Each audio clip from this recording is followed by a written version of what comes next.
All right. Well, welcome to the Arkansas Organic Chronicles podcast, where we discuss anything, everything, and all things certified organic right here in Arkansas.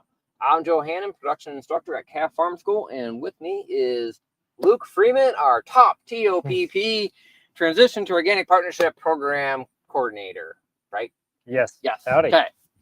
So we are live on the Calf Facebook and YouTube pages, and Luke, it's been a month or two since you've been on the show, I think. I know, it's been a while. I know, I keep getting all these other guest hosts coming in, but Yeah, it's good to be back. so what's going on in your life right now? Oh, well, yeah, on a personal note, I mean, last month my family was on a family vacation in Florida, which was nice, but here we are back in the fall into the swing of things, and at least for Top, we are planning a ton of events for this fall, which I know we'll get to, but that's what's keeping me busy work-wise. Cool. That's good. Glad you had a nice little family trip. Yeah. And good to be back. I know you've been busy doing reporting and everything else, so Yes. nice to have you back in the field.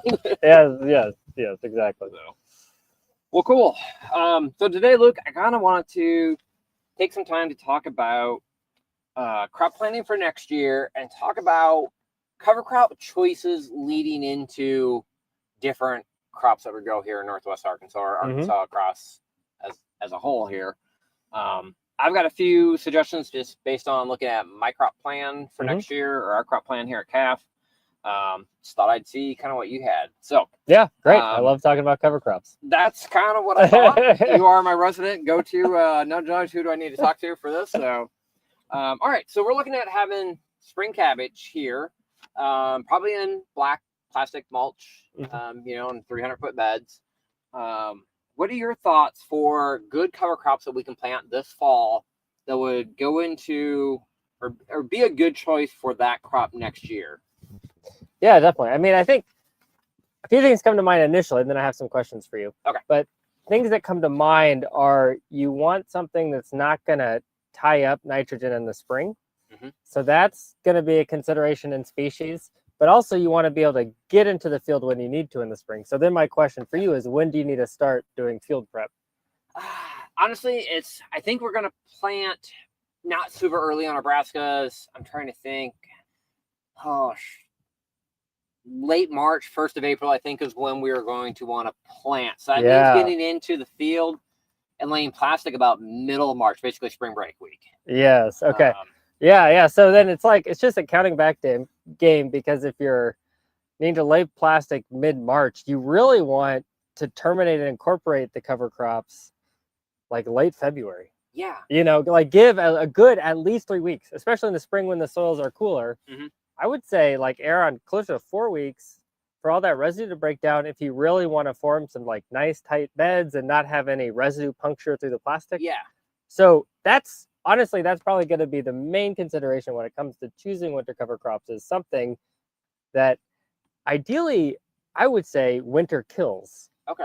So that you're not having any potential regrowth. Well, and I can't get out into the field middle of February anyway, because that's when it's always absolutely coldest here. Yeah. So, I mean, I would narrow it down to oats are great, for a winter kill grass. And then you could mix in some radish, maybe some tillage radish.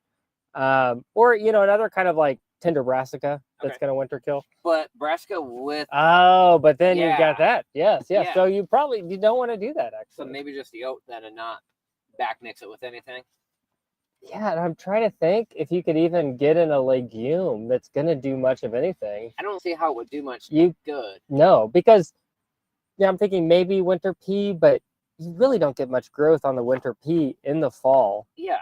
It's really puts on most of that biomass in the spring. So. And that's when you're going to get your nitrogen after I need to terminate. Yeah, so I would really do oats probably. Okay, well, it seems like a good idea. Plus, I like that winter killing, because that is such a major issue when we're trying to lay plastic. If there's residue out there, it clumps up and gumps up, and you don't get that nice, I call it liquid flow going into the bed layer. Yeah, exactly. So. Yeah, which is huge. Now, I mean, with just doing a grass cover crop, just make sure you have plenty of nitrogen for those oats, and then you're fertilizing well before the brassicas, because even like if you have some of that like carbon rich biomass that's still breaking down, that's going to tie up nitrogen, as you know. Yeah. So that would be just my main concerned. Like, you're not getting any nitrogen credits. Yeah, exactly. Yeah, we will get no nitrogen credits, and then that's unfortunately kind of where we're at. And I'm hoping, you know, we can come back and incorporate some manure applications and stuff into our farm, but we're not there right now. Yes. But if I think I heard what you said right, you said throw on a little bit of fall nitrogen onto the oats to feed the oats a little bit, and then turn around and do not skimp on that turnaround brassica nitrogen rate. If that nitrogen is 150 pound per acre recommendations, put the 150 pound per acre recommendation down. I would do that. Okay. Which sounds crazy, but if you want to get good biomass from the oats, I would feed them a little bit. I would feed them. We're trying to rebuild our soils, and what we do in tractor skills is destructive. Let's be honest. Yes, exactly. Yeah, to build soil carbon, and I mean, ideally, that N is going to cycle. Mm-hmm. You know, ideally, you won't lose much of that. The oats should soak up anything that's there. Well, we'll come back in with the summer cover after that, or a fall crop after that, to catch some of that nitrogen. So. Exactly. Yeah. Exactly. Okay. Well, that's a really good couple suggestions. Pardon the tractor behind us. Ari is trying to get some work done for me. We're trying to lay plastic like literally tomorrow. So, all right. So, I think similar topic then as we look at spring carrots. I'm guessing oats is probably on your list. I would do oats again, and in this case, since we're not planting a brassica, we could incorporate some tillage radish. Yeah, that would to be help a really good idea. Loosen the soil, and that, you know, ideally it's going to winter kill. There are some mild winters where those radishes are still persistent, but they're going to be in rough shape by the time you're ready to start with the bed prep. So I would do something like that, like an oat radish mix. I really don't want to have to say I hope for a cold winter. Move south and not have to say that. Yeah, but I mean, a week, right? We're one cold week, which we tend to get anyway, should be enough. Okay, so look at maybe some oats and some tillage radish type deal intermixed in order to give us some deep tillage, especially coming in with carrots afterwards. Exactly. And then winter killing. And biomass accumulation. And again, I mean, you just have to think about making sure you're terminating the cover crops, incorporating them with enough time for the residue to break down for you to do any kind of final bed prep. Yeah. I would say if you're on a small scale and you could use a tarp, you could almost do a lot of that bed prep early on. Yeah. Allow the winter kill and then tarp it for several weeks. But on a large scale, you're not really. We'll come back to that conversation. Okay. Riley, we have had a very busy couple of weeks. Okay. Karen came back and was from vacation and was on the farm, and he's like, "What happened the last 2 weeks?" Like a lot. So okay, well, I like that. I don't know that I have any actual oats on hand, but I'll go poking and see what I got floating around here. So. Yes. I'm also trying to use up like my stock of seeds. So yeah, I would say just whatever you do, don't plant rye. Yeah, don't plant rye. Not planting rye. But as I go into my summer veggies, so we'll be planting some peppers, cucumbers, maybe cucumbers. I'm unsure on that, and a whole field of cantaloupe. And here I'm okay with planting rye or rye pea. Absolutely. Though I don't know if I'm going to get a lot of cover nitrogen credit. I'm going to get a little bit. But again, still, you got to terminate it. And it's hard to terminate rye late stage like that. Like if you don't reach anthesis. Yes. That's the thing. It kind of wants to keep coming back. Exactly. Which means you're going to have to disc it a few times. You got to be patient. Yeah. Yes. It's either you wait till the rye's ready, which is usually mid-April. Which is way too late for me. Yes. Or you have to hit it several times with a disc. Yeah. Yes. But I mean, for that mix, I mean, one thing we did a lot when I was at the Kerr Center in Poto, Oklahoma. So Arkansas River Valley, a little further south than where we are here in Fayetteville. But we did a ton of rye crimson clover as a great winter cover crop. I mean, you could also do like rye winter pea. The thing about the crimson clover, it tends to be at full bloom right when the rye is at when it's filling, when it's kind of at grain fill. So it's a lot better match than like hairy vetch. Yes, better match than hairy vetch. Absolutely. Okay.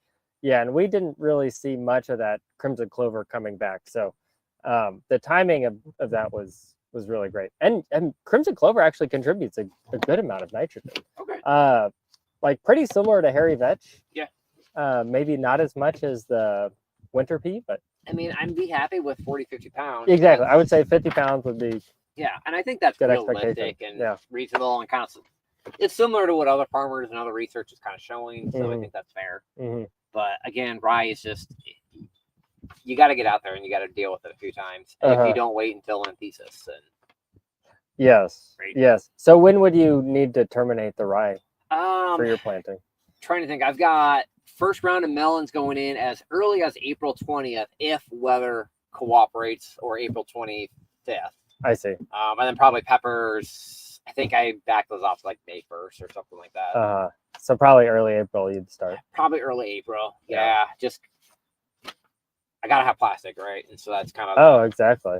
So yeah, I'd probably be looking at terminating about early April, getting it terminated a couple of times, getting rows marked.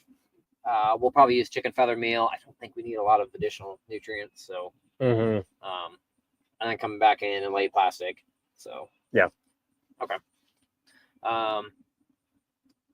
Ooh, we'll talk about pumpkins, and then I'm going to go back and talk about potatoes as well. I totally missed potatoes. Okay. So, now pumpkins, I got my notes. This is the easy one because rye and peas wait until it matures and roll it down. Yeah. And I don't know. We've tried roller crimping here a few times, but we've always tried drilling, and then we've had some very dry falls, and so our rye stands have not been very good due to the dry falls. And then you're familiar like with the drill. When you put rye in, you get these nice little strips, and not that broad mat. Right. Yes. So I'd like to be able to broadcast and incorporate my rye and my peas to get away from that mass, but I don't have one of those. I just have a drill, so I'm not sure. I see. I'm tempted to almost like cross my field in like X shape or something and just do a half drilled rate. That's a good idea. I was also going to say if you could roll crimp crossways to how you plant, that's another approach. Do you see what I mean? Been told don't do that. I'm trying to think how that would. Tell me what the downside of that would be. So normally when we're doing like pumpkins, we'll strip till. So we'll come in and we'll do a strip till of about 8 inches or so, and then plant directly into bare ground so that your pumpkins aren't kind of short. Right. Yeah. But otherwise, it's hard to get a planter through 3-4 inches. I see. Yeah. Okay, because you're talking about strip till. Yeah. Okay. Yeah. Sorry, I should have. And that makes sense. Yeah. If you weren't strip tilling though, that would probably help a lot. You'd be covering over those roll paths. Exactly. That's what I'm thinking. Yes. But yeah. I don't know what to do about the seed drill issue. Yeah.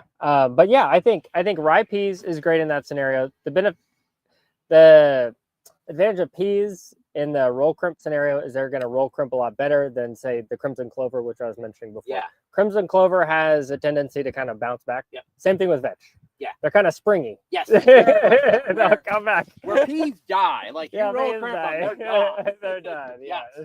Plus you get some tasty snacks. But... They're kind of wimpy when it comes to that. Yeah. So, yeah, that's a great mix for rolling and crimping. Yeah. Looping back, potatoes. Any thoughts on cover crops this fall that would be good for coming in next year with potatoes? Sorry, I forgot to put this on my show notes. Yeah, I don't know if it'd be any different. What's the field prep going to look like for the potatoes? Oof, I'm not 100% sure. Probably disc, field cultivator, do all. And then we've got a kind of a spring tooth middle buster that will go and make our furrows. Or we'll use we'll probably use that to make our furrows. And then come back in with some disc killers to kind of close up the furrows. Okay. I'm not 100% sure because we haven't grown potatoes here and we've got a new potato digger so I'm still figuring that out a little bit. Yeah. That's like 2 weeks problem from now. Okay. But you'd probably brush hog and then disc in the residue? What are you thinking for residue management? Well, yeah, I mean, we could brush hog, but we also have not a mower. We got a flail mower. Yeah. Okay, cool. Flail mower and then disc in. Flail mower to kind of chop it up a little bit better. Yeah. I mean, I don't know. I don't see why you couldn't throw in some tillage radish. Okay. Do like a rye tillage radish, and then throw in some peas. I think You I've could got mix. like a 13 species mix or something Or that something I like need to that. get Yeah. used up. So Yeah. I Mhm. might use that and just come in, mow it down, terminate it, and Yeah. Okay.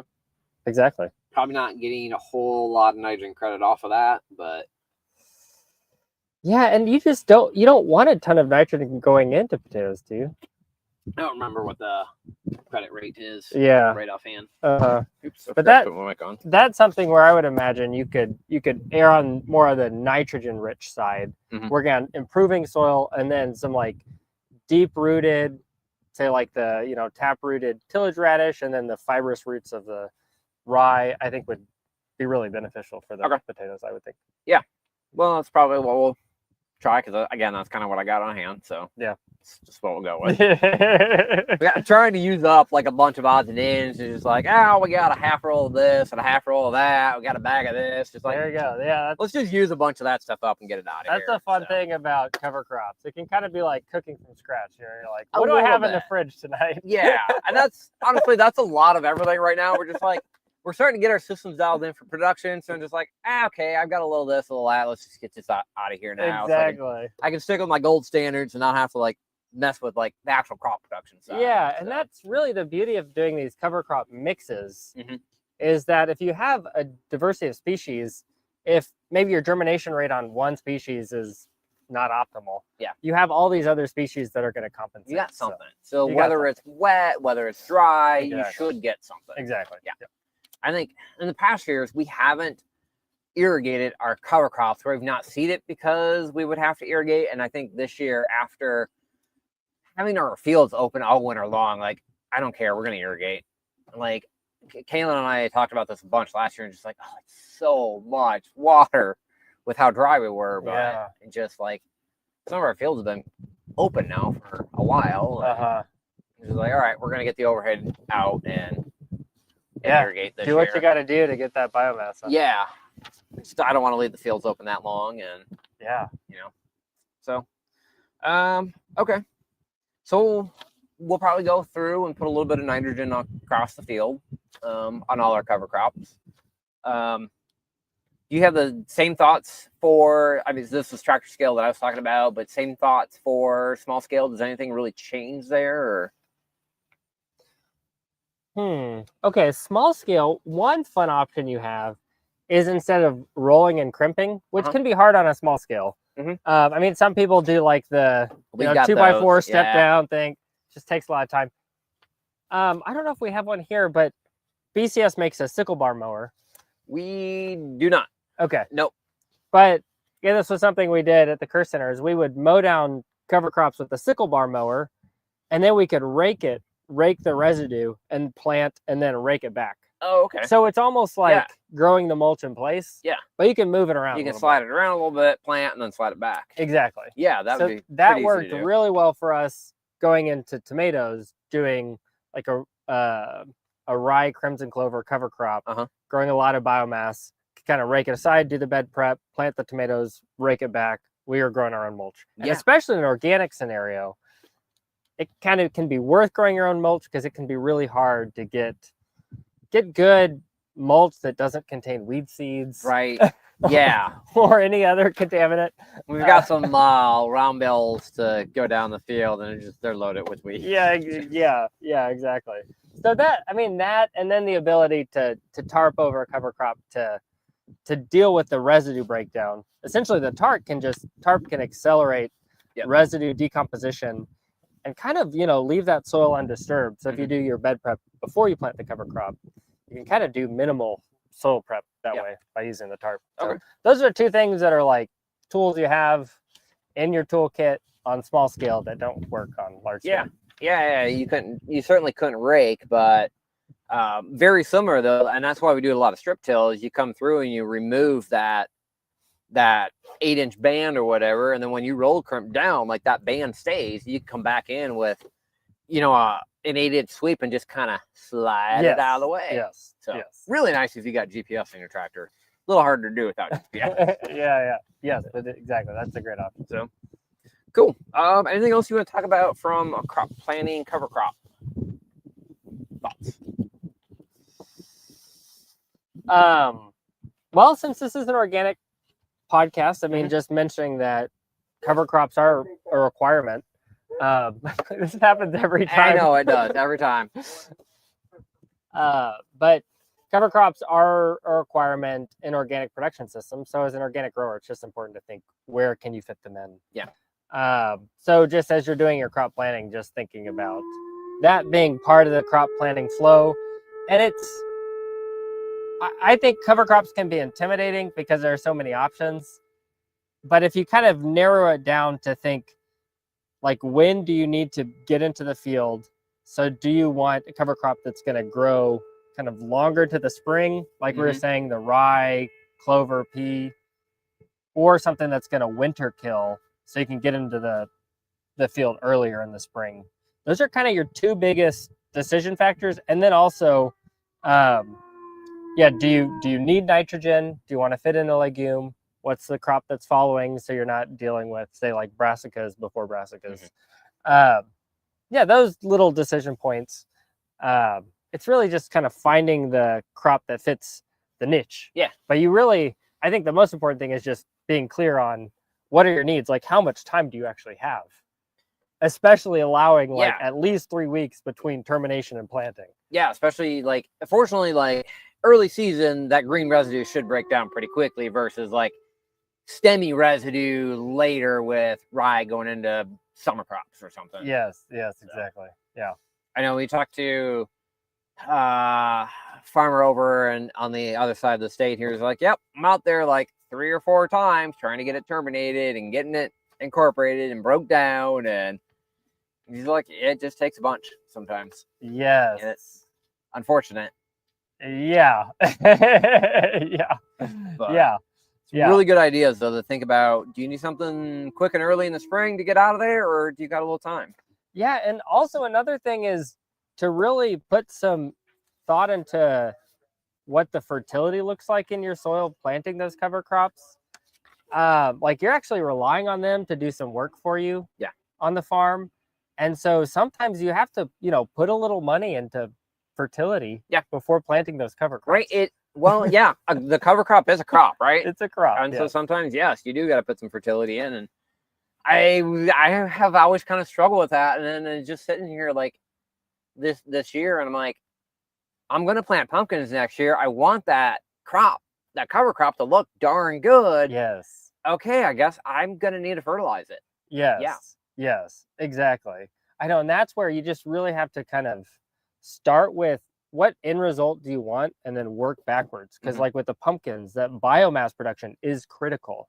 Yeah. And so you have to have the fertility to grow that biomass, which could be, putting some money out. Yeah. Ideally, if you're roller cropping going into pumpkins, you want that rye to be 5 or 6 feet tall. Yes. You want it to be tall. Yes. And you really want it to, I want to say shrub out. That's not the right. Tiller out. You want it to tiller out into not just 3 or 4 tillers, but 5, 6, 7, 8 tillers to give you that biomass. Yes.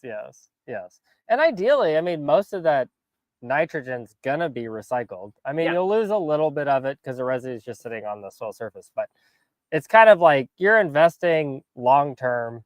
You're just kind of putting that fertilizer on early, but eventually it's going to come back into your production system. Yeah.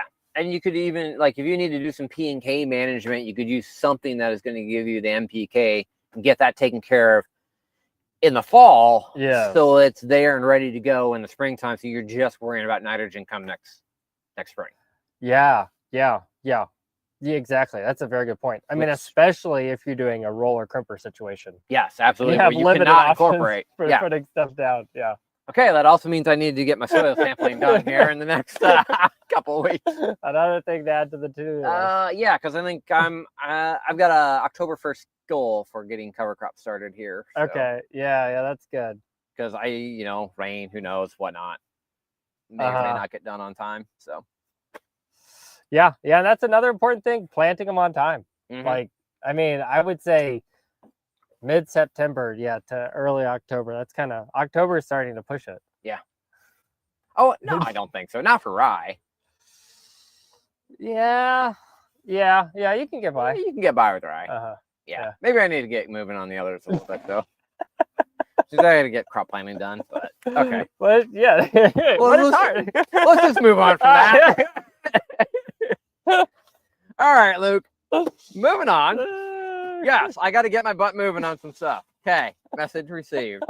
What's coming up for top events? It looks like we have 4 awesome events. Yeah. I'm gonna get to several of them. Yeah, definitely. So the first thing on the calendar is we're doing another farm tour at Prairie Woods Farm up in Sulphur Springs on September 28th, Sunday, from 3 to 6 p.m.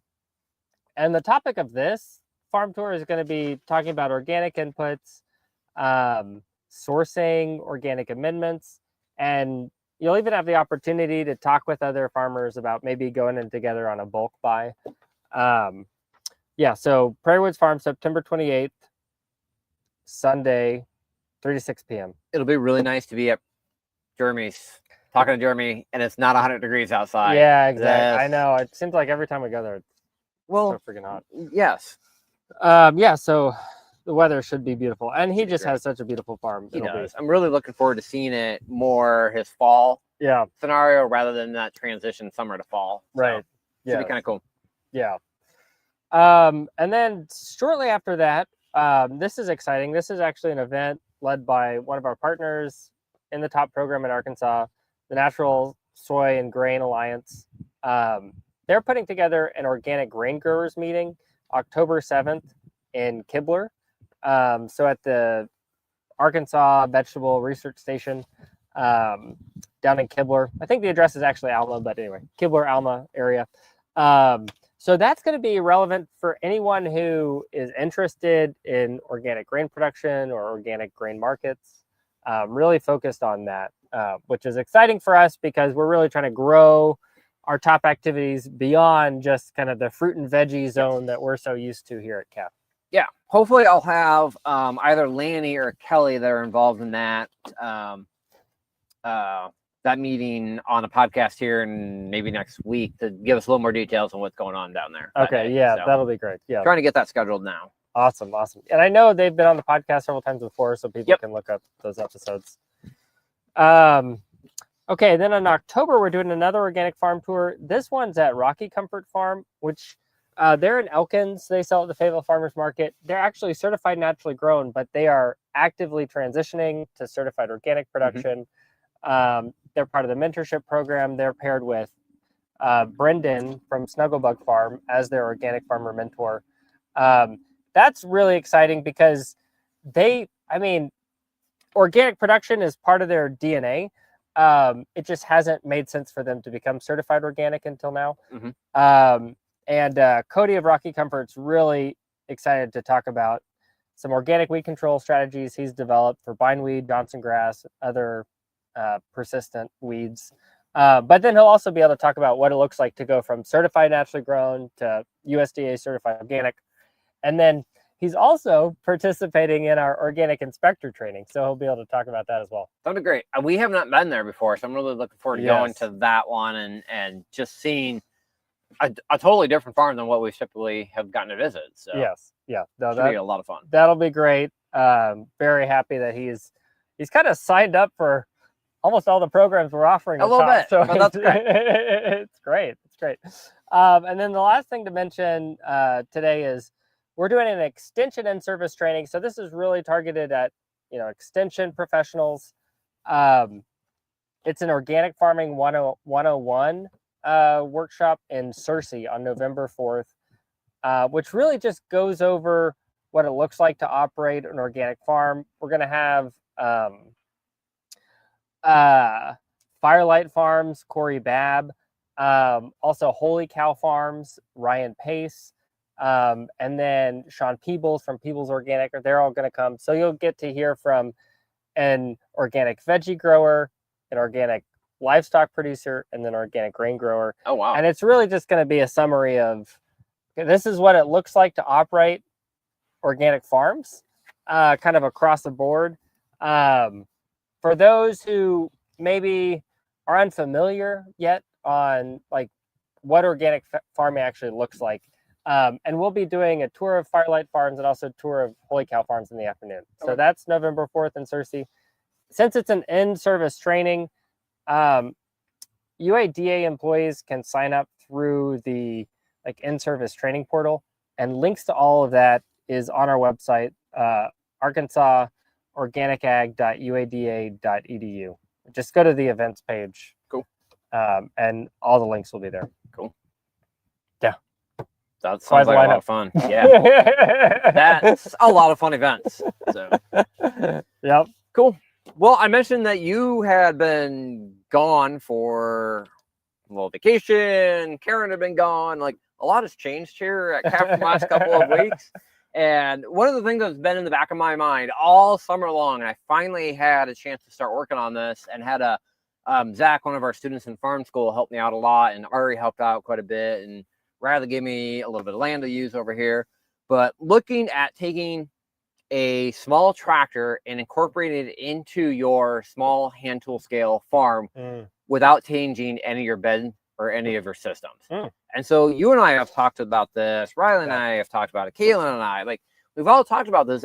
When you're in that hand tool scale and you grow and scale up, eventually you run into a point where you're not making more money because you're having to buy more labor, and you're having to buy more better labor as you get bigger. So there's kind of limitations of what you can do. And yes, you can bring in more money, but what actually ends up in your pocket doesn't necessarily grow. Right. You like your fee, you're paying other employees and things like that, but you're not making more. Yes. And so one way I wanted to kind of tackle that was, let's go in and take an inexpensive 25 horsepower tractor, and there are a lot of those out there in the market, new and used, and start using that for doing a lot of work on your bed. So we've been able to accomplish, broad forking, gone. I don't broad fork. Like, you will never see me touch a broad fork, right? But we can go through and do little mini subsoiler to come through, or mini chisel plow to come through, and kind of do that subsurface work for you with the tractor. Great. We have a BCS compost spreader. Oh, you can't see it behind me right now. I've got our mess kind of covered up here, but we can pull that BCS compost spreader behind that little tractor and go ahead and drop our compost with it. Right. Nice.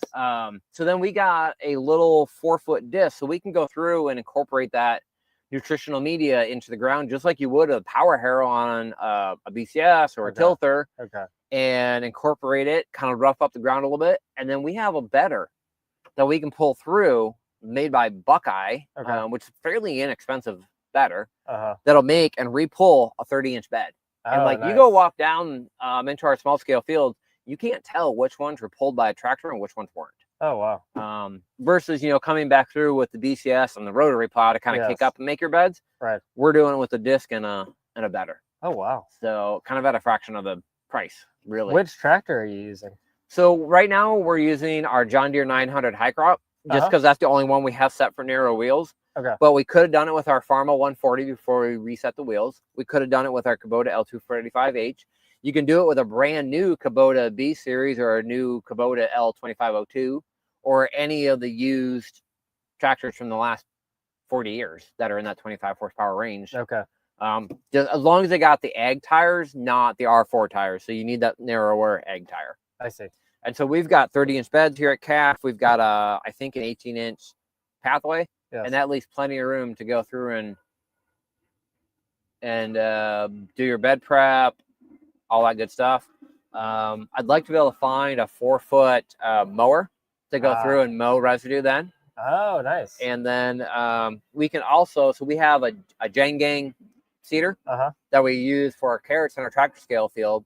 We can use that same Jane Gang just with the 2 center rows for planting carrots and beets or whatever in the bed. Nice. Or this is what I really like. You can get the Jang, the JP5 or JP6. They make a 3-point hitch adapter for those off the shelf. So you can take that JP5, JP6, set it up on your 3-point hitch, I'll set it so you can do 5 or 10 or row, whatever, going down and back with one of those Jang setups as well. Amazing. Yeah. And so that's one of those things that we've been kind of working on.